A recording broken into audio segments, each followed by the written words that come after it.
my... And Carrie Kelly. Right. So we have to dish for a minute. Carrie and I worked together in publishing, I think when you were right out of college. Yeah.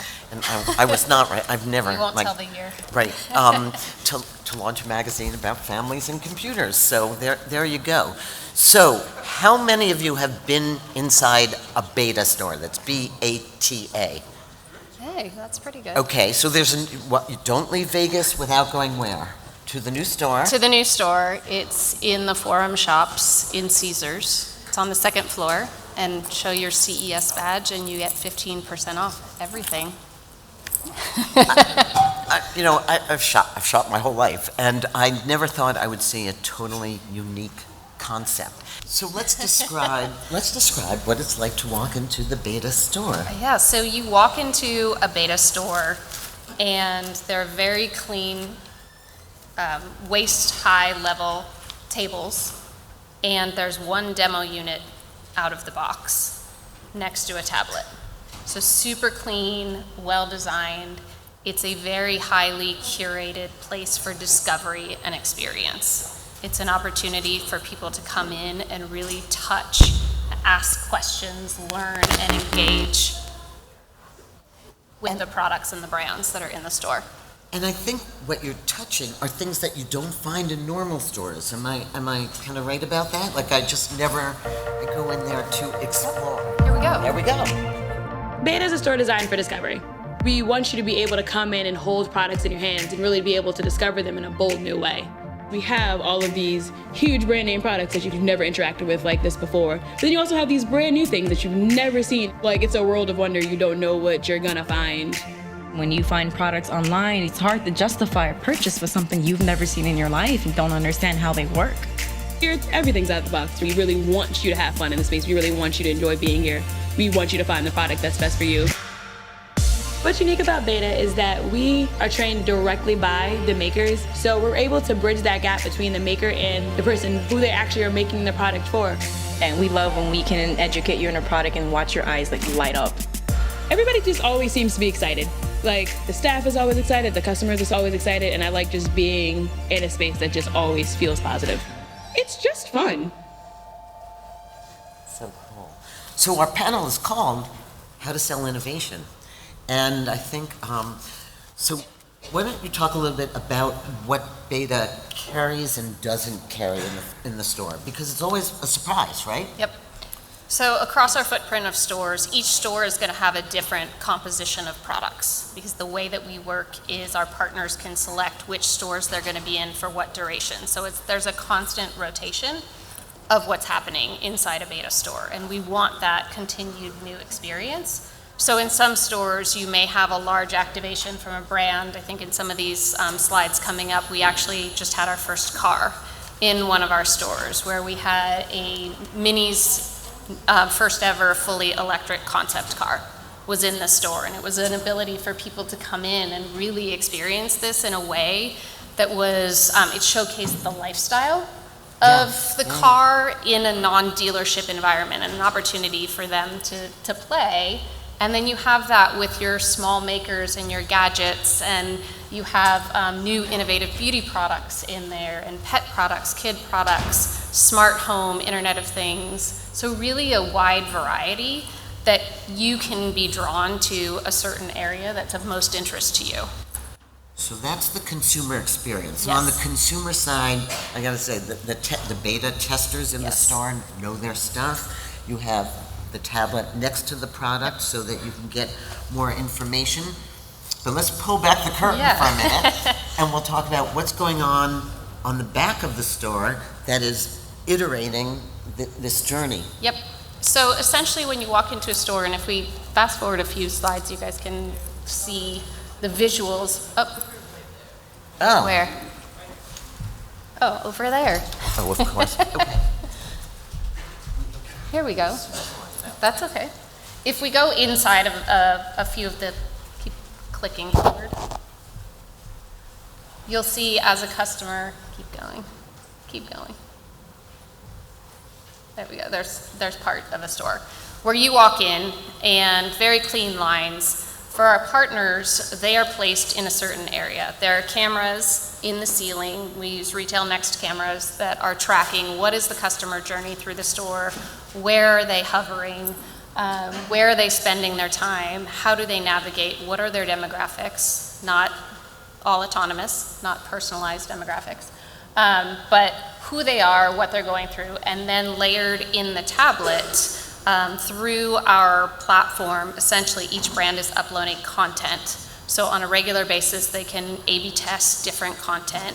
They can put that in there, and then once you have a customer that's engaging with your products, you're starting to collect those analytics and the feedback. And so what we're able to do is give you a holistic understanding, especially if you're new to retail, how are customers going to engage with my product at retail? How many people are going to see it within this ecosystem? What time of year does it work?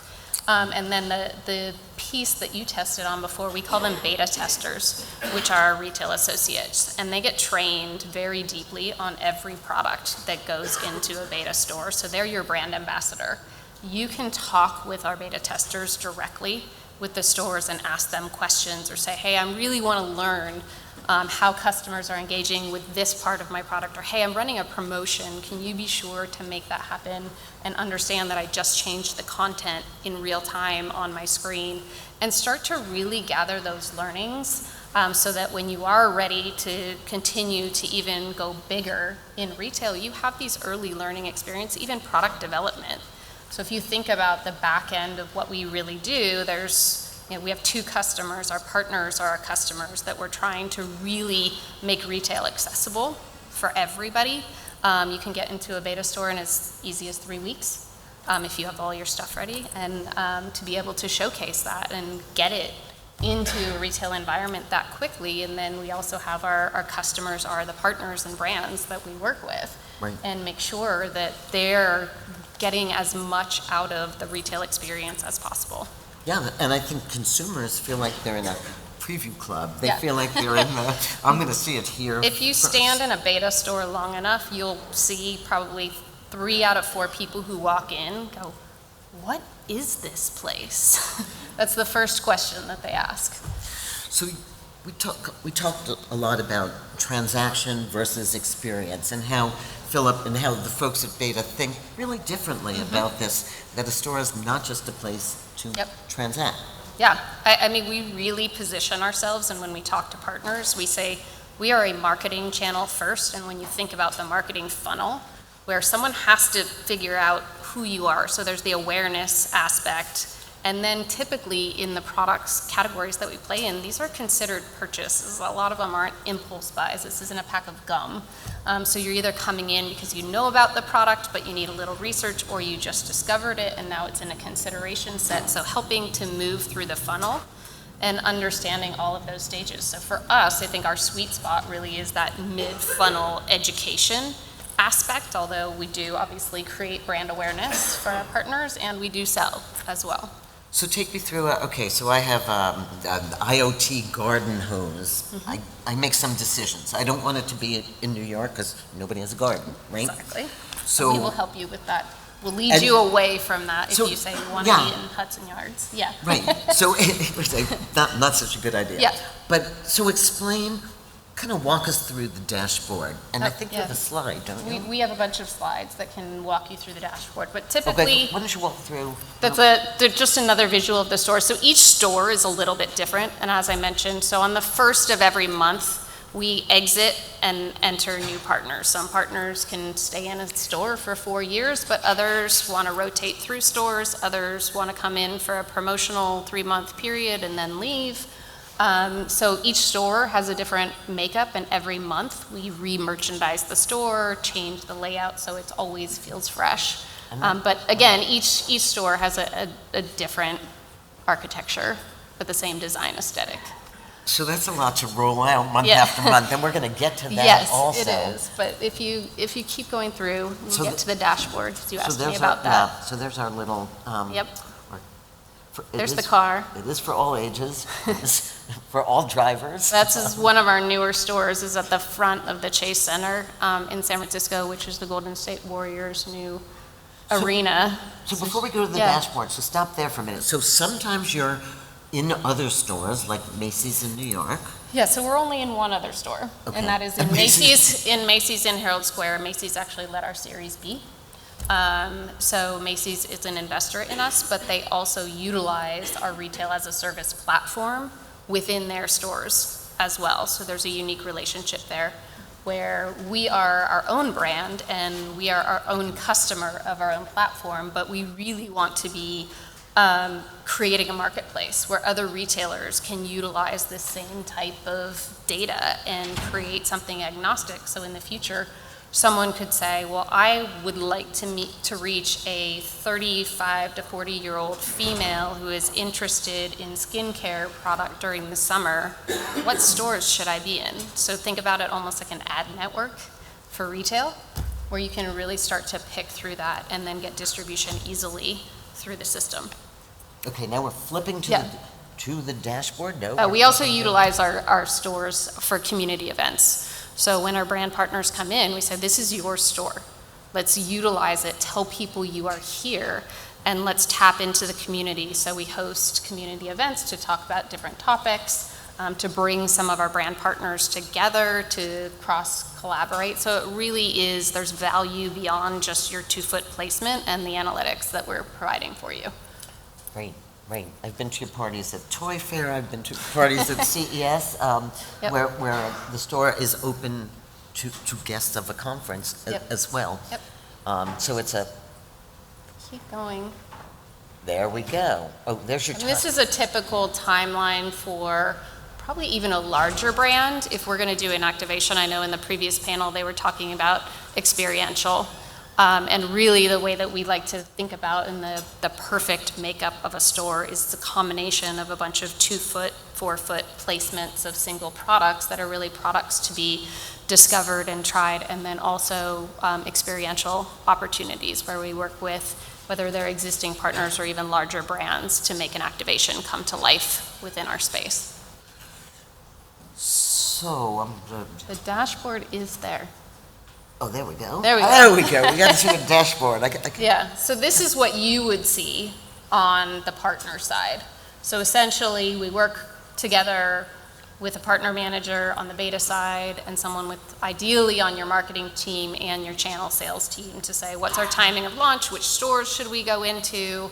What product? How do we want to message this? What are the best practices? We get everything ready, we launch. You start to track these analytics in real time. So you can log into your dashboard at any time and see impressions, discoveries, conversions, sales. If you keep clicking through, you'll see there's a variety. We'll benchmark it if it's a category like headphones. We have a lot of headphones, so we can benchmark it by store on how your performance is compared to the category, the demographics within the stores. And so then you can go in and iterate your message, change your pricing. Yeah, the content, this is, again, we talked about getting real-time feedback from the beta testers, which I think is just a huge differentiator for beta. As much as technology is so important in our stores, the human aspect, I think, is even more important to really have that dialogue and that knowledge base to be able to share back. So the things that are providing the feedback for the dashboard are cameras overhead. The cameras overhead, the tablets that are there, and then the store beta testers right. as well. And then we also, behind the scene, have analysts that can also help what's beyond in there right now. Other things that we are working on are attribution. I think everyone would love to understand how do digital and physical work together? What's the cause and effect? And so last year around this time, we bought a company called Brickwork Software that powers the back end of retailers for store finders, appointment bookings, event planning, and localized content for stores like Nike. That their experience is extremely important. And so we finally started integrating that into our technology. And the thought is we can schedule appointment bookings now from our partners' digital and our own .com into the stores. How does that change basket size? How does that change just really conversion rate? How does that change loyalty? And then also within the stores, we've added the ability to collect email or offer a promo code from each tablet right now, and we're in the beta stages of this, to do that. And then the ultimate goal is to kind of connect all these pieces and start to tell that attribution piece. We know people, we watch people walk around the stores with Amazon up, right? And just buy it on Amazon. And for us, with our model, which we haven't really touched on. Yes, we're getting there. Our model is that you pay us a monthly fee based off of how much space you are taking times how many stores. And for that, you get all of the service, you get your own retail footprint, staff, back-end operations, et cetera, plus the data, and then you keep all your sales. So does anybody want to guess what you pay for a place in the beta store? Okay. What'd you say? $1,000 a store? You're about average for a 2-foot placement. We tier the stores based off of traffic within that specific location. But yeah, you're looking at about an average of $1,000 a placement a month per store, per 2 feet. And so do you find... Nice job. Yeah, really. Prize after this. So do you find most people, do they go, is it an impulse buy? Is it, oh, I've got it? What are you seeing as the... I think most people, again, it depends. Did someone come in? And it's really interesting because partners have different goals when they come into beta. So it's really interesting. We work with a brand called Eargo that's a hearing aid. And they don't want to sell through, it's a medical device. There's a whole lot of red tape in each state. But we are an outlet for people to come and try these on. And, for them, it's really about having that experience, and then we don't even sell it, right? And so what's happening on the back end with them is very different than someone who's an impulse buy, right? Where NeoPen is one of our top sellers, where you come in and you write using their pen on a regular notebook, and it digitizes everything that you're writing, and people see it and they're like, I need to buy this right now, this is amazing. But it's the price point that allows it to be more of an impulse buy versus a $400, $500 product where it's more of a considered purchase. So Laura's giving me the signal here. Yes. So just quickly, Beta's been around for how many years? Just over 4 years now. And now you are going international. We went international. We launched in Dubai in December, and we're going to launch in January. In Japan in June. So we're going into Asia. And for the going first into time. new categories of Yep, products, we have 23 beta stores here in the United States, and then we just also launched a fashion and lifestyle store concept called Forum in West Hollywood. And so it doesn't look like a beta store. It looks more like a fashion and lifestyle store that I don't think we have a picture of that. That's the images from the display, from the partner display, Cool. showcasing content. But yeah, it's exciting. It's pretty exciting, and it's managing growth for you, I think, is going to be like one of the challenges. So remember, if you go to the store at Caesar's Forum, Yep. right? Caesar's, All week. It's open till 11 at night, I think. just go, and you could be there next. So thank you, Carrie. Of I'm course. gonna stay up here, but Yep. And if you have questions, please feel free.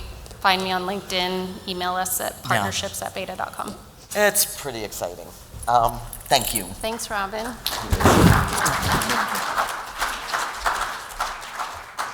And we're just going to continue this conversation, right? Yeah. Chris, come on up. We're talking about how to sell innovation.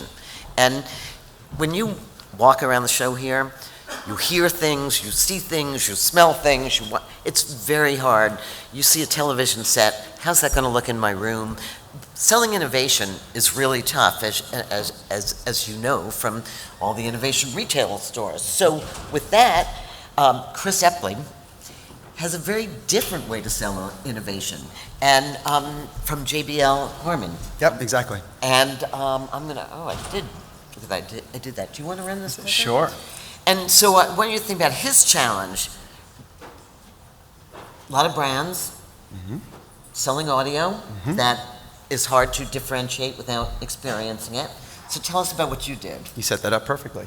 So I'm Chris Epple. I run marketing for HARMAN Consumer Audio in North America. And by the way, I understand I'm up against a break, so I'm going to make this fun, and then you'll get to the break. And so just to give you a quick little context of our company, so HARMAN operates in a number of industries, from car audio to consumer audio, pro, connected technologies, and we try to market our leadership through experiences for consumers and customers. And you're going to hear me say the word experiences a lot. And we call ourselves a house of brands, as you said. So we have about 15 trademarks, and the brand I'm going to talk to you about is JBL, which is a brand whose positioning is around elevating life's experiences, there's that word again, through sound. And obviously we're at CES, you said that so well, Robin, there's 1,000 technologies and products that are being introduced all week, right? And that's so important for your business. But at the same time, you must build, elevate, and sell based on the strength of your brand. And so we at JBL identified a unique opportunity to both excite our customers and build our brand at the same time. And we did it in a way that at least I had never heard of from any other company, which is every single division, every single region of the world selling against one singular event, which we call JBL Fest. And basically it's a 3-day audio immersion into our business. And listen, we're a consumer audio brand, right? We make products that make music. So that's very endemic to what we do is music. So it fit perfectly into the DNA of our brand, is a music festival and celebration, coupled with daytime music and technology education.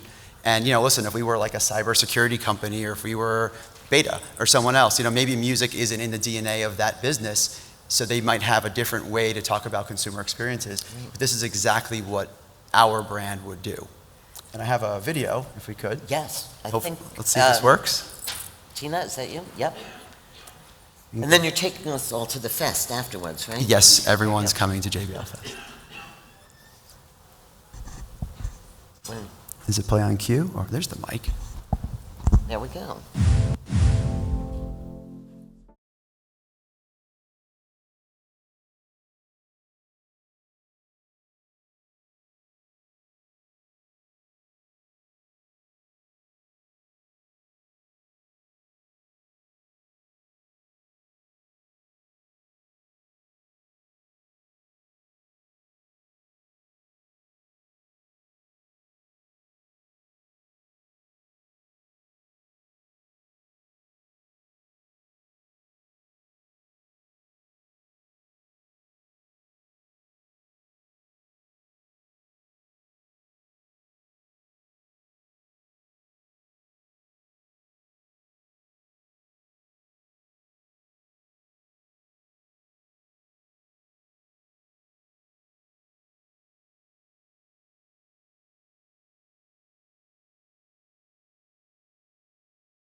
JBL Fest, JBL Fest, JBL Fest!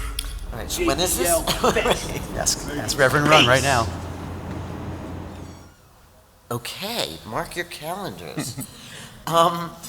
So that's a lot to organize in a company. And you had to really just sort of take all the brands and say, this is how we're marching? Tell us. Yeah, so great point. And actually, the slide that was just up that just went away is what I'd love to pause on, because it hits on, yeah, right there, perfect, thank you. So, if you think about it, you ask yourself, what did you just see? Did you see a B2C event? Because you did, right? You saw how we built our brand. We had all of our brand marketing levers at work. You also saw how we made this a consumer event. There was about 2,000 consumers. We actually used the Las Vegas market as a market to activate in. But then you also clearly saw a B2B event, because about 600, as you saw, 619 customer winners from programs we executed around the world. But then you also saw how we drove purchase through programs we built that led to this event. And just to kind of encapsulate those numbers, there's two numbers I want you to see. One is 127, which is number of customers, and the other is 99, which is number of programs. So think about it as a company of any size. If you did 99 individual programs, I'm sure they'd be fine. They'd all be good. But if you took 99 different instances and pulled them all into one central event where everybody was selling against one event, that's how you have the scale to build something along these lines. So it was interesting, we were talking about you mentioned the subject of this is selling innovation. This is actually more about innovative selling. So it's taking the concept of selling and completely... Next year's title, you were right. And then it's just a quick picture here of, the customers, just to give you a perspective. So just even looking at this chart, and to your point on what we created, I mean, in the middle you have Guitar Center, right? That's a US-based pro audio retailer. On the right you have JB Hi-Fi, which is out in Australia. It's a consumer electronics retailer. You have Toyota there. I mean, the cross-section of customers, the consumers, the influencers, you built this real kind of like unbelievable smorgasbord of attendees. But once there, everybody is part of a singular ecosystem celebrating the talent, celebrating the event, and frankly, celebrating the brand JBL. So I'm going to ask you to put on your thinking cap. So not everybody here is Harman and can muster up the dollars of multiple brands. So what do we do? Are there more events like this? Do you think that's going to become a wave of the future where experiential events are as much about, we talked about experiential shopping this morning. Yeah. I would say without a doubt, especially when you look at millennials and into Gen Z, those age cohorts are so focused on experiences and living the brand. And so building something like this, I mean, like we mentioned, there's about 2,000 consumers each day and about 600 invited sales guests. So 2,000 consumers vying for a chance to come to JBL Fest because they want to experience the brand, and then customers looking to immerse themselves and learn about a brand. So I do think experiences are important, but you made a key point there about budgets. I mean, Harman's a big brand, right? It's a global brand. But two things I'd say. One is, again, 99 individual programs added up. That's clearly an example of where the parts or the whole is greater than the sum of the parts. And then we are actually doing this same initiative with Harman Kardon, called Harman Kardon Suites in Europe. Much smaller brand, much smaller budgets, but it was, you know what, that's a big OEM focused brand for us. So let's pool our resources against our OEM manufacturers and build something for them. We're doing that in Berlin. We're using, instead of, Khalid and Mabel, we're using more like refined artists at a hotel in Berlin. So a different event with the DNA of that brand. But again, that's one brand with a small budget doing that. So I don't know that it's the size of the budget. It's more the kind of the thinking of what selling is. Yeah, and you are right that it is not just selling innovation, but innovative selling. So thank you for sharing that. And I think no matter what business you're all in, taking that concept, finding the right partners to do it with, there's so many ways to explore that. So thanks. Absolutely. Pleasure. Thank you.